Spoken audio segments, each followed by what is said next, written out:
নির্বাচনে কম্পিটিশন হবে।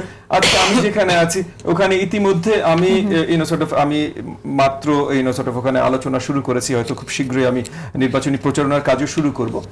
কিন্তু যে আমার প্রতিপক্ষ আছেন বাংলাদেশ জামাত ইসলামের যিনি ক্যান্ডিডেট, উনি কয়েক মাস ধরে ইতিমধ্যে খুব শক্ত প্রচারণা চালাচ্ছেন, মাশাআল্লাহ ভালো প্রচারণা উনি চালাচ্ছেন, সেটা আমি দেখেছি। সো ওনাকে সাধুবাদ জানাই। তো একটা কম্পিটিশন তো হবেই ভাই, এটা তো নির্বাচন। জনগণকে তো চয়েসেস দিতে হবে। জনগণের যদি চয়েসেস না থাকে তাহলে নির্বাচন করে লাভ কি হলো? মানে শেখ হাসিনা তো এমন ব্যবস্থা করেছিল যেন জনগণের হাতেই না যায়, নিজের ইচ্ছা মতো করে ফেলবে। আমরা তো এটা আর দেখতে চাই না। সো হবে আপনি যেখান থেকে করছেন সেখানে যদি বিএনপি আপনাকে সমর্থন দেয়, তাহলে বিএনপির যে ক্যান্ডিডেট যারা ওখানে প্রত্যাশা করছে নমিনেশনের জন্য, তাদের সহযোগিতা আবার আপনার প্রয়োজন হবে। সেই সহযোগিতা আপনি কতটুকু পাচ্ছেন? আমরা সবার সহযোগিতা পাবো বলে মনে করি। এবং এগেইন, পৃথিবীতে কোথাও ভাই 100% সহযোগিতা আপনি পাবেন এটা সম্ভব না, কিন্তু মেজরিটি সহযোগিতা আমরা পাবো বলে মনে করি, অলরেডি পাচ্ছি বলে মনে করি। কিছু বিরোধিতা থাকবে, সেটা শুধু বিএনপি না ভাই।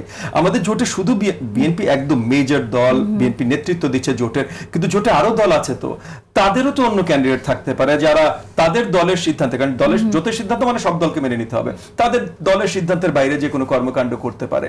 এইগুলো সবকিছু নিয়ে দুশ্চিন্তা করে বসে থাকলে তো ভাই এত বছর রাজনীতি আমরা কি কারণে করলাম?